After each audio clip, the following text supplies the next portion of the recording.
Hello guys, YK here and आज के video में मैं बात करने वाला हूँ फुल मेटल अल्केमिस्ट ब्रदरहुड की। And FMH is one of the best animes ever created. Like अगर तुम किसी भी साइट पर top 10 animes of all time की लिस्ट देखोगे तो तुम्हें एफएमएच मोस्टली टॉप 3 या टॉप 5 पे मिलेगी। एंड इसमें भी अगर तुम जैपनीज़ ऑडियंस देखो तो यूजुअली जैपनीज़ ऑडियंस एफएमएच को टॉप 1 या टॉप 2 पे रेट करती है।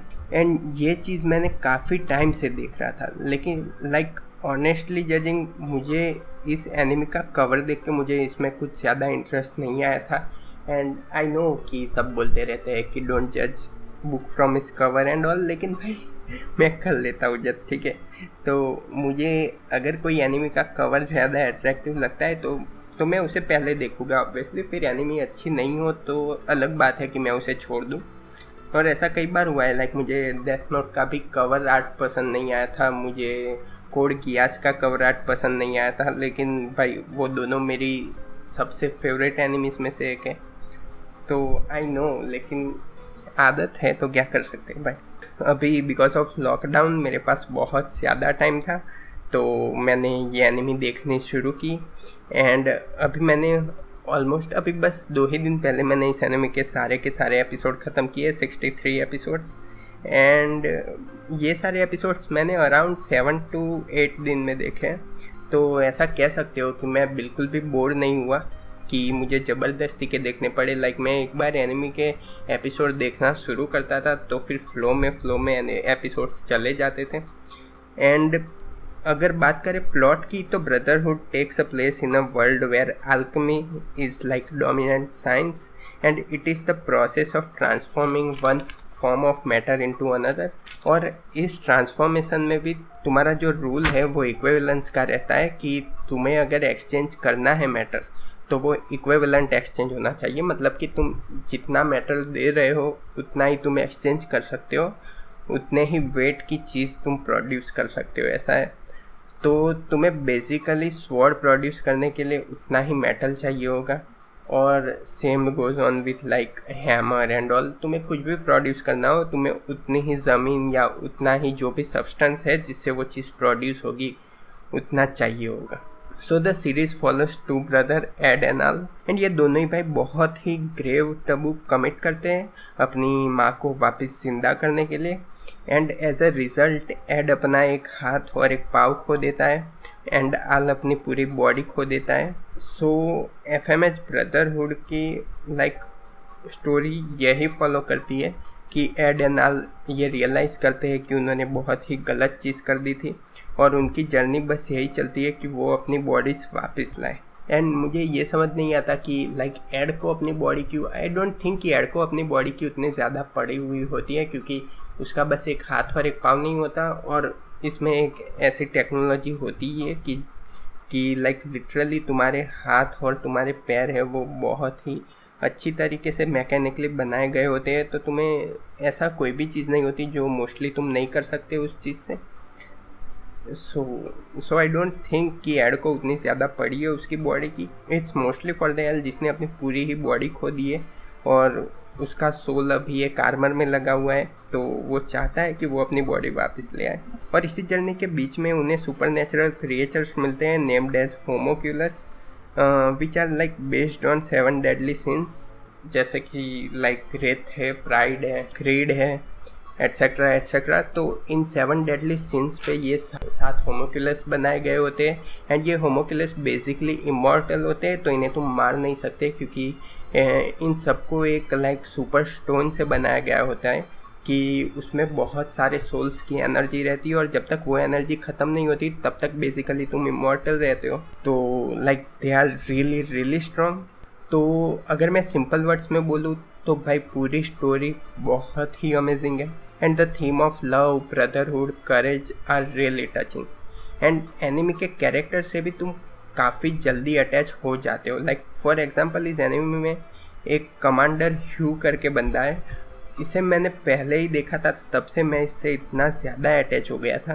और इस कैरेक्टर में वो वाली फील भी है कि जो बहुत ही अच्छा होता है ना किसी भी सीरीज़ या किसी भी एनिमे में, जिसे देख के तुम्हें पता चल जाता है कि भाई ये इतना अच्छा है, ये डेफिनेटली मरेगा। एंड क्योंकि इससे हमारा प्रोटैगनिस्ट बहुत ज़्यादा अटैच हो जाता है एंड ऑल, तो तुम्हें पता चल ही जाता है कि भाई इतना अच्छा बंदा है तो इसका मरना तो बनता है। तो मैं पूरी एनिमी में बस यही होप कर रहा था कि यार ये बंदा नहीं मरना चाहिए, दूसरा कुछ भी हो जाए। लेकिन स्पॉइलर अलर्ट, सैडली यही बंदा है जो सबसे पहले मरता है आई थिंक। तो वो बहुत ही हार्ट ब्रेकिंग रहता है एक्चुअली। एंड एफएमएच की स्टोरी भी काफ़ी स्टेडीली बिल्डअप करती है, कहीं पर भी जल्दी नहीं मचाई गई है, like which is really good thing. कि कई एनिमीज़ में ऐसा होता है कि कई एनिमीज़ हैं उन्हें सुपर स्लो कर दिया जाता है, कई एनिमीज़ को सुपर क्विक कर दिया जाता है, तो ये चीज़ बहुत ही बेकार रहती है। सो अभी जैसे कि वो है टावर ऑफ गॉड, उसमें मुझे ऐसी फील आ रही है कि बहुत ही जल्दी पेसिंग हो रही है, क्योंकि आई थिंक वो 13 एपिसोड की है जब तक मुझे न्यूज़ मालूम है, तब तक मैंने ज़्यादा डिटेल्स नहीं देखी है उसमें, लेकिन 13 एपिसोड की है तो स्टोरी काफ़ी जल्दी पेश करती है। एंड क्योंकि ये एनिमी इतनी अच्छी है कि हम चाहते नहीं है कि यार इतनी जल्दी ख़त्म हो जाए, लेकिन क्या ही कर सकते हो तुम, जो होना है वो तो होना है। और अच्छी एनिमीज़ को लाइक खींचना, आई डोंट थिंक यार, मालूम नहीं, लेकिन आई रियली होप कि टावर ऑफ गॉड थोड़ी ज़्यादा लंबी होती, क्योंकि इतनी सही एनिमी है। तो कमिंग बैक टू एफएमएच, किधर था, हाँ, तो पेसिंग है वो बिल्कुल ही सही है, बहुत जल्दी नहीं मचाई गई है, काफ़ी सही चीज़ें। एंड फाइट सीन्स, भाई साहब क्या फाइट सीन्स है, लाइक तुम इसके फाइट सीन्स देख के ऑलमोस्ट बिलीव नहीं कर पाओगे कि इतने टाइम पहले बनाई गई थी ये एनिमी। हर एक फाइट सीन को इतना डिटेल में और इतना अच्छी तरह से बनाया गया है। और अगर तुम इस एनिमी की कास्ट देखोगे तो तुम्हें लाइक बहुत ही सही बंदे दिखेंगे, जिन्होंने लाइक काम किया in Mob Psycho 100, One Punch Man and all, फिर क्या बोलते हैं Boku no Hero Academia and all. तो तुम्हें पता चल जाता है कि ये जो है लोग, इनका ओरिजिन कहाँ से हुआ है। तो सही है, मतलब उनसे तुम कुछ कम एक्सपेक्ट नहीं कर सकते। लेकिन भाई क्या परफेक्ट फाइट सीन्स है। तुम कोई भी फाइट सीन हो, लाइक छोटे से छोटे फाइट सीन से लेके बड़े से बड़े बैटल्स हो ना, उनको देखोगे तो तुम अप्रिशिएट करोगे कि कितना ध्यान दिया गया है इन चीज़ों को। तो मैं तुम्हारे लिए ये सारे फाइट सीन्स स्पॉइल नहीं करूँगा, लेकिन मैं कुछ जो बहुत मेजर फाइट्स नहीं है वो आई थिंक तुम्हें अभी स्क्रीन पे दिखेगी, तो उन्हें तुम देख पाओगे कि कितने ध्यान से इस एनिमी ने फाइट सीन्स को लिया है और कितने अच्छे से समझा है कि एक फ़ाइट सीन का सिग्निफिकेंस कितना ज़्यादा होता है। तो वो चीज़ नहीं कर दी कि कई बार ड्रैगन बॉल सुपर में तुमने देखा था कि फ़ाइट सीन्स में कितने गंदे एनिमेशंस डाल दिए थे, ये चीज़ बिल्कुल नहीं करी गई है। So that's really good. And अब तुम में से कई लोग ये भी सोचोगे कि हमें फुल मेटल अल्केमिस्ट पहले देखनी चाहिए या फुल मेटल अल्केमिस्ट ब्रदरहुड पहले देखनी चाहिए। तो तुम्हें डेफिनेटली पहले ब्रदरहुड देखनी चाहिए। अल्केमिस्ट लाइक ठीक ही है, इट्स नॉट दैट गुड, लेकिन अगर तुम ब्रदरहुड की बात करो तो उसमें बेटर लाइक स्टोरी टेलिंग की गई है, बेटर फाइट सीन्स है, बेटर एनिमेशंस है। तो डेफिनेटली अगर तुमने ब्रदरहुड देख ली तो तुम्हें फुल मेटल अल्केमिस्ट देखने की बिल्कुल भी ज़रूरत नहीं है। लेकिन अगर तुम्हारे पास बहुत ज़्यादा ही टाइम है और तुम्हें दोनों ही देखनी है तो मैं सजेस्ट करूँगा कि पहले डेफिनेटली ब्रदरहुड देखो, फिर फॉर एक्सप्लोरिंग पर्पस तुम देख सकते हो फुल मेटल अल्केमिस्ट, कोई दिक्कत नहीं है। तो बस गाइस, आज के वीडियो के लिए इतना ही। एंड आई रियली होप कि तुम्हें वीडियो पसंद आई होगी। एंड अभी लॉकडाउन में हमारे वीडियोस को लाइक काफ़ी अच्छे व्यूज़ मिल रहे हैं, जैसे कि काकेगुरी सर्कस है, इसको भी काफ़ी अच्छे व्यूज़ मिल रहे हैं।